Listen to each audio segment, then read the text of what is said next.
welcome to Core and Bath Conversations, a podcast series dedicated to adoption, fostering and kinship care. We ask children's social care professionals and experts by experience to join us to share with us and you, our listeners, their experiences, reflections and knowledge. I hope you enjoy. Hello, I'm Clare Seth. I'm one of the Kinship Consultants at Core and Bath. And I'm delighted today to be joined by Chloe Hubert from CFAB, Children and Families Across Borders. So before I ask Chloe to introduce herself, I'm just going to give a little bit of information about CFAB. So Children and Families Across Borders is the only UK charity with an international children's social work team and the only UK member of the International Social Service ISS network. They identify and protect the most vulnerable children who have been separated from their families in complex and often dangerous situations due to conflict, trafficking, migration, family breakdown, or asylum-related issues. They work with partners in 130 countries and are experts in social work in an international context, cross-border child protection cases, care proceedings requiring cross-border cooperation and overseas placements. So for the purpose of our chat today, then we will just be referring to CFAB rather than the full title. So Chloe works in the post-placement support project. So would you like to introduce yourself? Thank you, Claire. Yeah, my name is Chloe, and as Claire said, I work at CFAB on the post-placement support project. And my role there is to support families who are uniting in the United Kingdom. Many have had quite arduous journeys to come here, to get here. And my role is to support with holistic casework. So that can be supporting families to access housing, to access benefits, to access education, to access health services, both physical health and mental health. And then once we start working with families, because we are set up to work in a holistic way, we then support with all kinds of other things as well. These can be kind of accessing justice services or other further legal advice, depending on what their situation is. So a very fascinating and varied role by the sound of it, and kind of just gives us a flavour of the work that CFAB undertakes, which is really helpful. Thank you. So Core and Bath has a service called Outbound Permanence, which is very different, I think, from the work that CFAB undertakes, in that it advises our local authority members on overseas placements, so helping social workers thinking about the assessments that they might need to undertake of a kinship carer who lives overseas. So Outbound Permanence have country guides with some information about a country, including the kind of legal processes that people might need to consider. But I understand that CFAB's Cultural Family Life Library is very different to that. So I wondered if you could tell us a little bit more about the Cultural Family Life Library and what was the motivation behind it. So the Cultural Family Life Library is actually a series of guides for social workers, introducing them to the history and cultures of families in diaspora communities in the UK.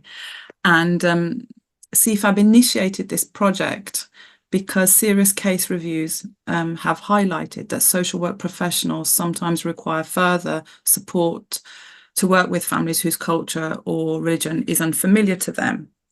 So training can help inform practice and avoid the risk of enabling situations that sometimes put children at risk. Some professionals also feel that they lack the tools or confidence to build on cultural strengths that the families may already have, or to question certain practices, which then potentially hinders better outcomes for children. And with 1 in 3 children born in 2022 to a foreign-born mother, it is of growing importance that social workers receive more support for working with diaspora communities.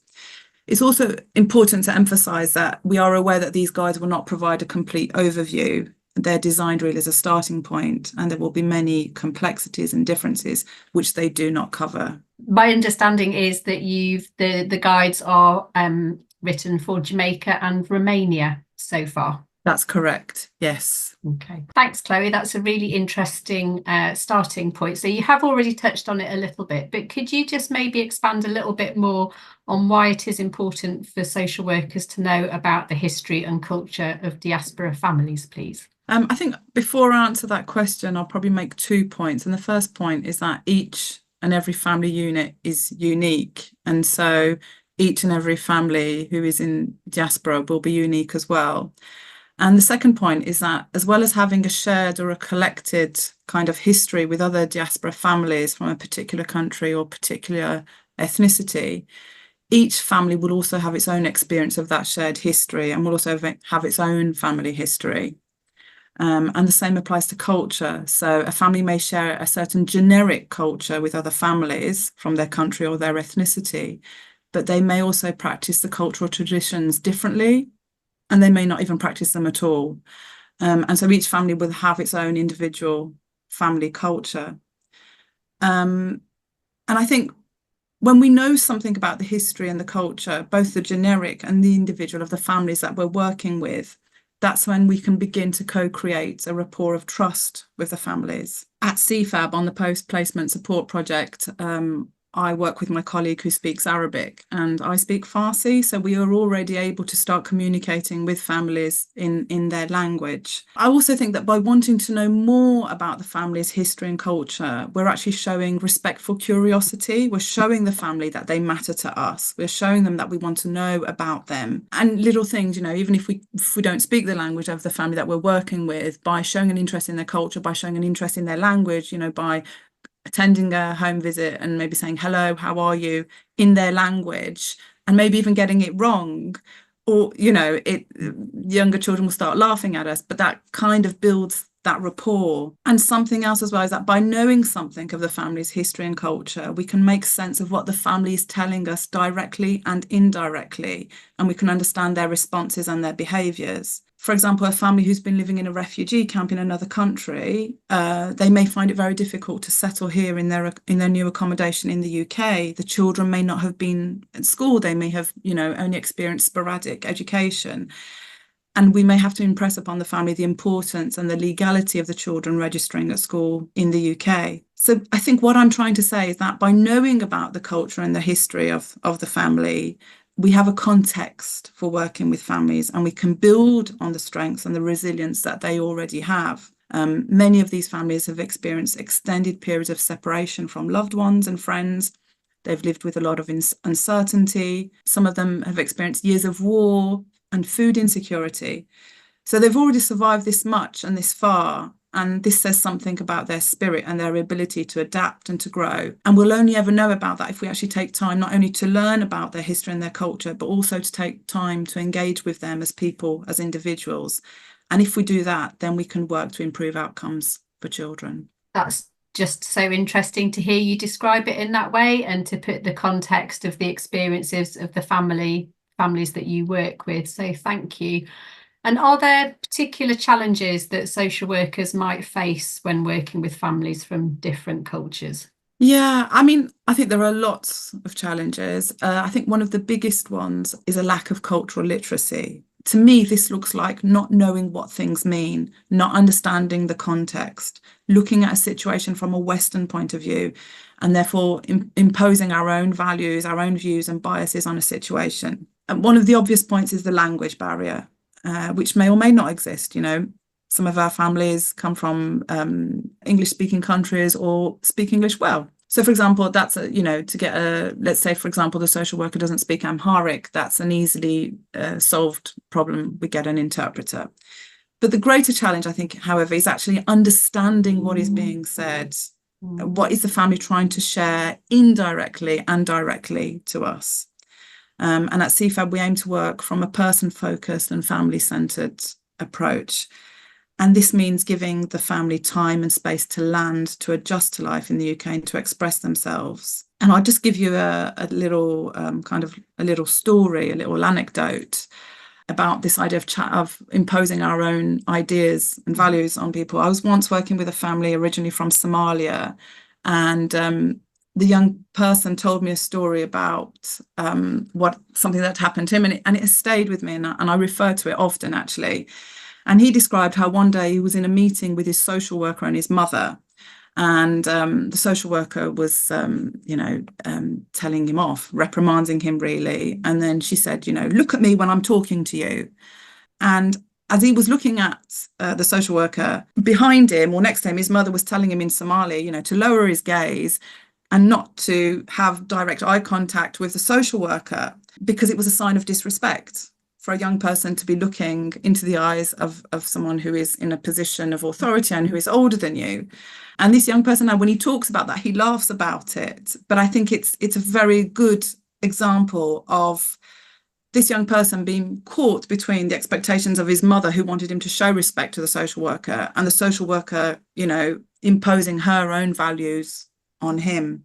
Another thing that I would say as well is that when we're looking at challenges faced by social workers, is I could refer you as well to the article on our website, actually, who is responsible for this child. And this shows two important trends. There are two trends that can be observed from this article.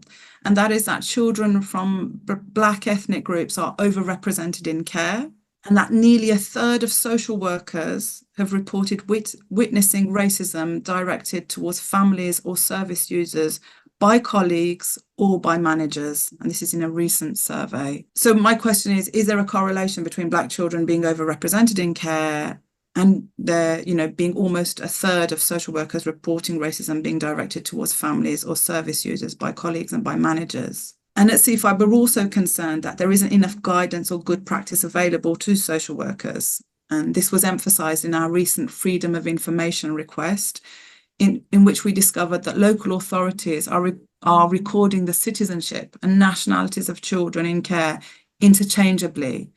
And this can have a huge impact on their immigration status, particularly for children who are in care and who don't have British citizenship or whose immigration situation or status is insecure. Our research also revealed how some local authorities are exploring overseas placements for children and some aren't. It seems to be quite haphazard.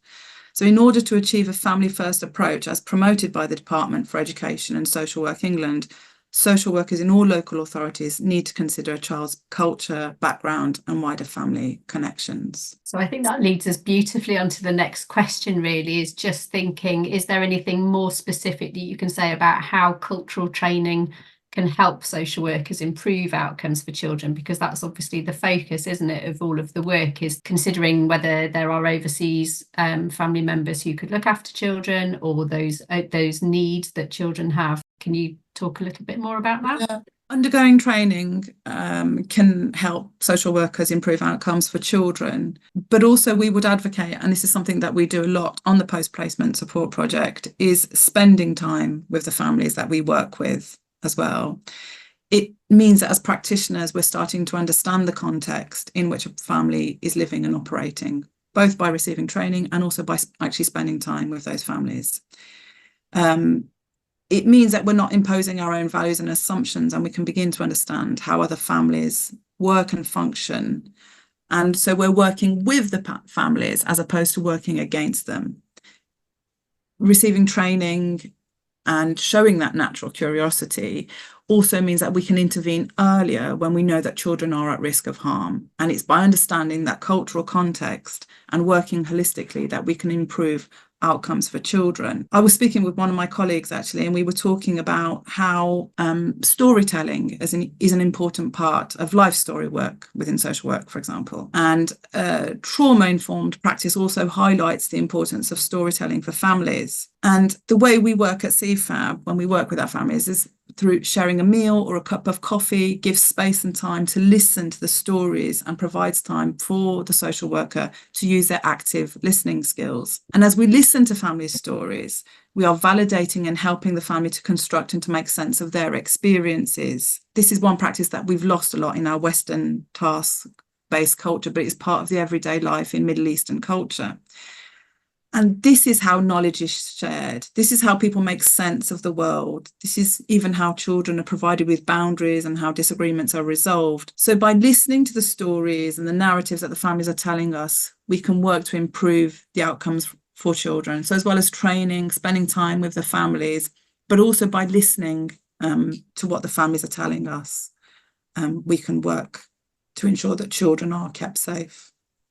So what you're describing is internationally informed and culturally sensitive, relationship-based social work and practice, isn't it? So having that understanding of the family and really appreciating their culture and what's important to them through spending that time talking and listening to them. So I think that's really key. That I think it's something that isn't necessarily covered in social work training. So I can really see the benefits of additional training for social workers.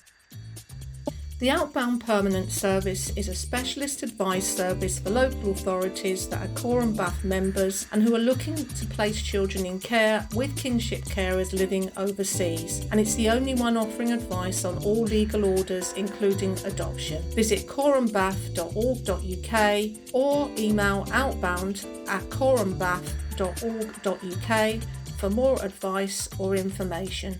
Thank you. Have you got any examples about how, or can just talk a little bit about how might a lack of understanding of specific cultural practices potentially put children at risk? Yeah, so I think rather than talking about specific cultural practices, I think it's more helpful to talk about harmful practices. Harmful practices can happen in any culture.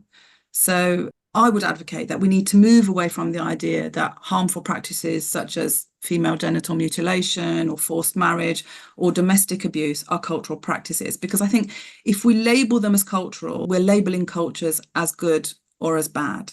And the labeling of a culture and some of its practices as bad may contribute to an increase in the blatant racism, which is already evident, as we have seen with almost a third of social workers reporting racism from their colleagues and managers towards service users and families. And referring to harmful practices as cultural means that as a practitioners, we may also be too fearful to deal with instances of potential abuse or harm because they are viewed as cultural practices, and we don't want to appear to be culturally insensitive.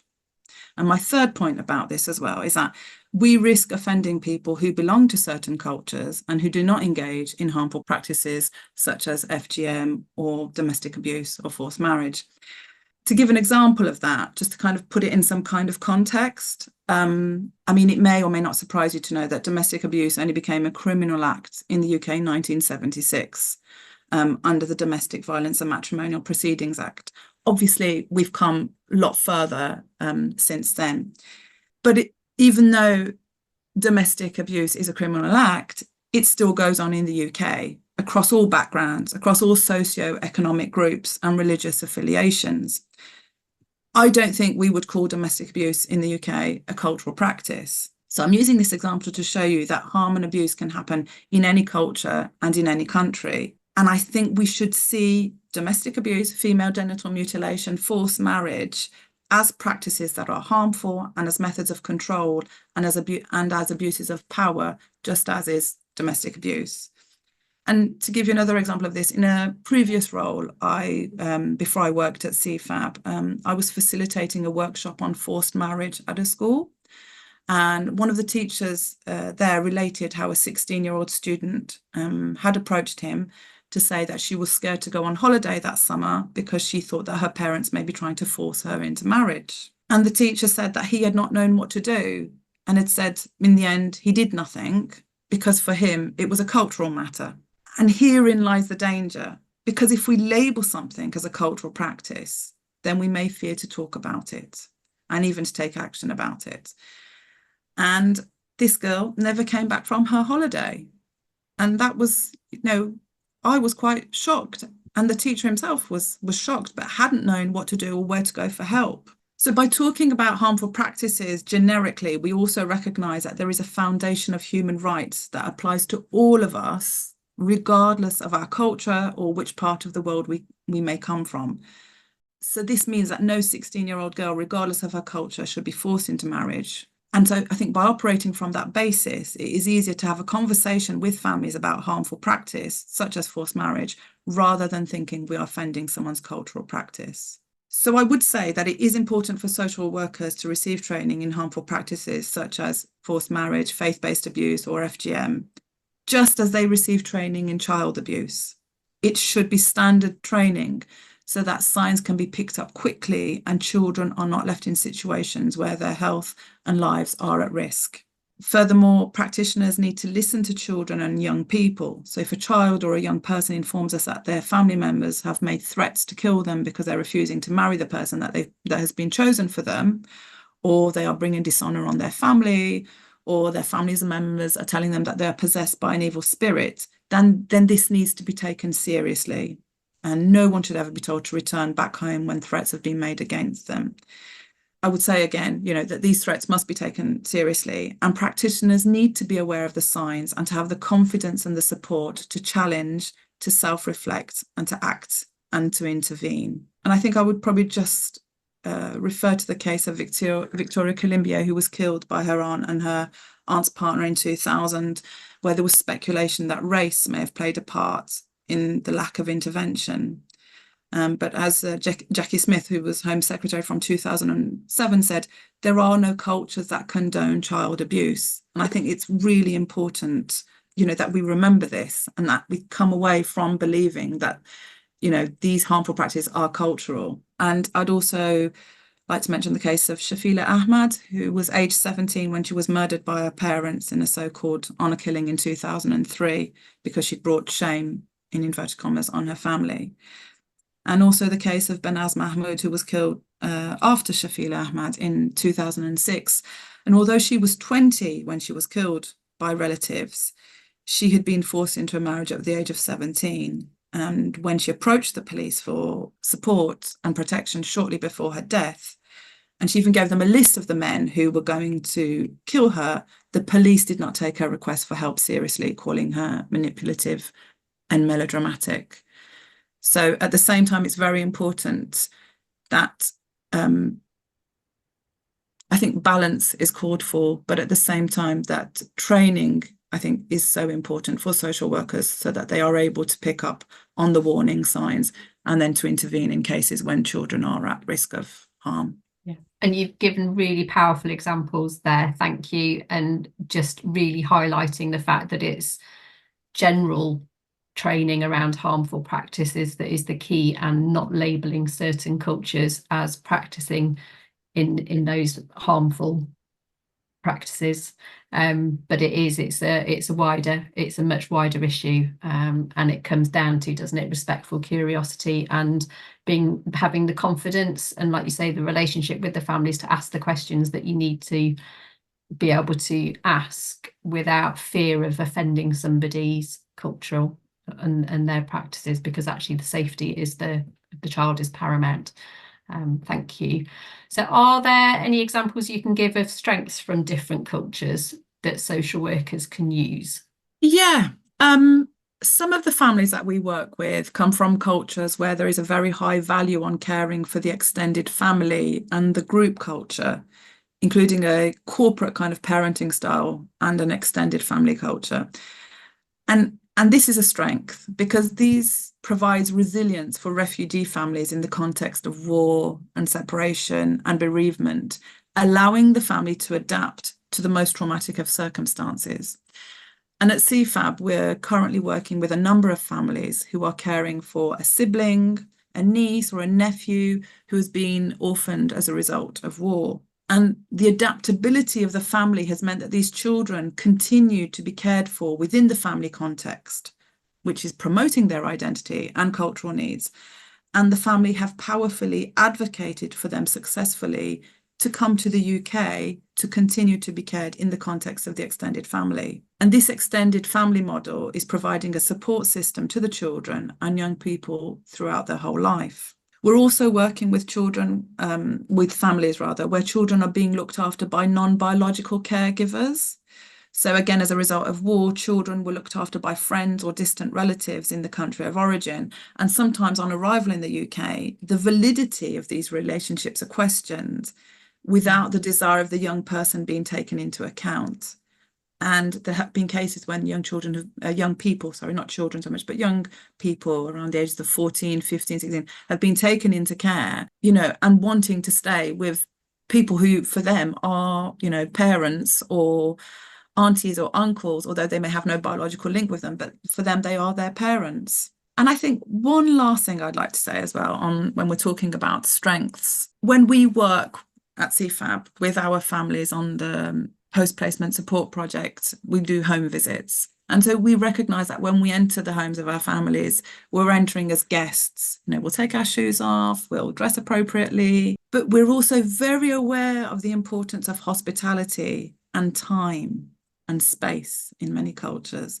And we use this to establish a rapport with families. So we will take time during a visit to share food if it's offered, to drink coffee or tea together, to receive this hospitality. And this can help families to feel empowered, that they're not just service users, but that we're working together to establish trust. And this changes the power dynamic.